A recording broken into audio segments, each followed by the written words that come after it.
Deux astuces pour vaincre la maladie par le développement personnel. Partout dans le monde, on retrouve des souffrants de diverses manières. Certains sont victimes de guerres, d'autres vivent dans une pauvreté extrême, d'autres encore sont dérangés par des soucis ou des stress néfastes et par beaucoup d'autres maux, beaucoup d'autres difficultés de la vie.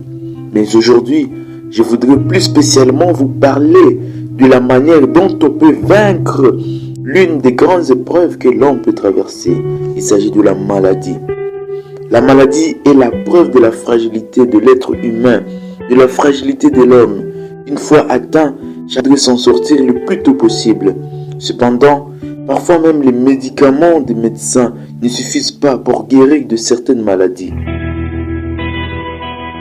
Après études et expériences, nous avons trouvé que l'état d'esprit du malade et du patient a une grande influence sur sa guérison ou sur la détérioration de sa situation. D'où la nécessité du développement personnel dans la marche vers la guérison. Mais alors, comment vaincre la maladie par le développement personnel?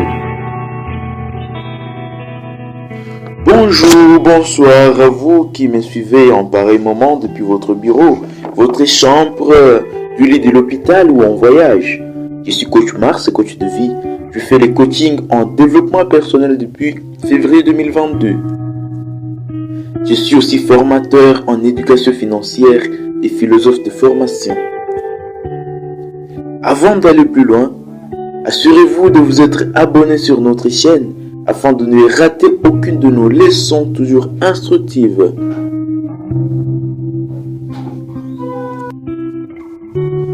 Pour commencer, j'aimerais définir ce qu'une maladie. En médecine, une maladie c'est un problème de santé chez un être vivant qui se traduit par une baisse des capacités physiques ou par un dysfonctionnement, une altération du métabolisme. Peut-être que vous êtes parmi ces personnes souffrant d'une certaine maladie, grave ou chronique, à la maison, en voyage, dans un hôpital ou je ne sais où. Ou peut-être encore, vous avez un proche qui se trouve dans un tel état de souffrance et vous aimeriez l'aider à sortir de ces situations. Voici les deux astuces que je vous propose. Premièrement, il s'agit de l'optimisme. Vous devez toujours garder l'espoir de retrouver la guérison, peu importe le type de maladie dont vous souffrez.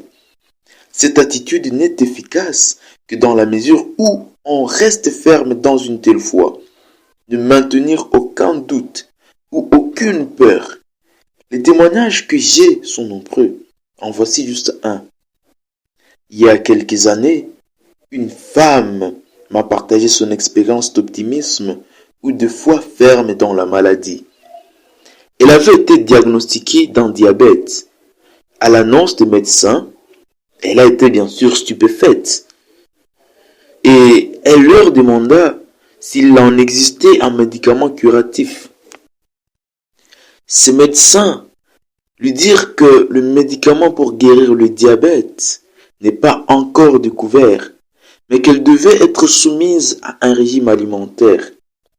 La femme accueillit avec sportivité les conseils des médecins et se dit, pour les médecins, cette maladie est incurable. Mais moi, je suis convaincu que la nature détient le secret de la guérison contre toute maladie. Je vais respecter tous les conseils, le régime alimentaire et les sports, mais je ne laisserai aucune pensée de non-guérison prendre les dessus dans mon esprit. Je garde espoir de recouvrer la guérison. Oui, je sais bien que je vais guérir. Quelques mois seulement après, la femme s'est retrouvée guérie du diabète. Sachez bien qu'il n'y a pas de maladie incurable. La nature détient le secret de guérison de toute maladie. C'est à nous de chercher à découvrir ce secret. Restez optimiste dans n'importe quelle maladie. Ne permettez à aucune pensée négative prendre les dessus dans votre esprit. La deuxième astuce, c'est le sourire. L'optimisme doit s'accompagner d'une certaine joie.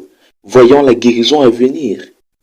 Les médecins nous disent souvent, un malade souriant a plus de chances de retrouver la guérison, plus vite bien sûr qu'un malade renfrognant. Votre corps est souffrant. Ne cherchez pas non plus à faire souffrir votre esprit. En vous privant du sourire, vous souffrez doublement, en esprit et dans le corps.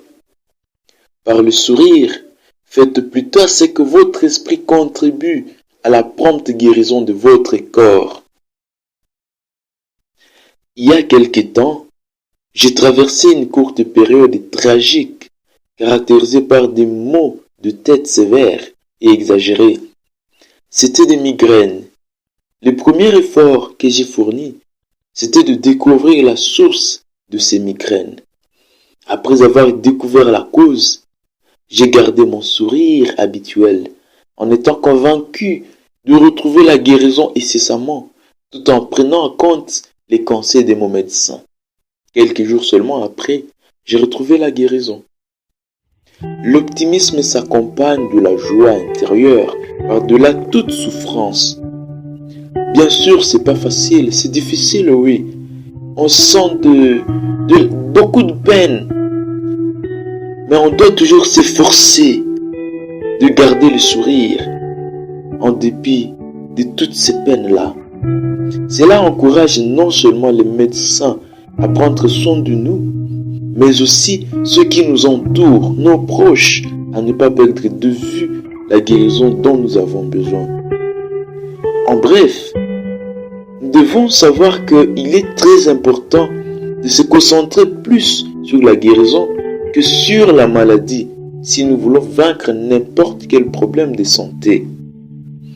Voilà, merci pour avoir suivi cette leçon. Si vous l'avez aimé, n'oubliez pas de cliquer sur like et de nous laisser un commentaire. Si vous êtes malade, nous vous souhaitons déjà une prompte guérison. On se retrouve la semaine prochaine pour une autre leçon. Merci.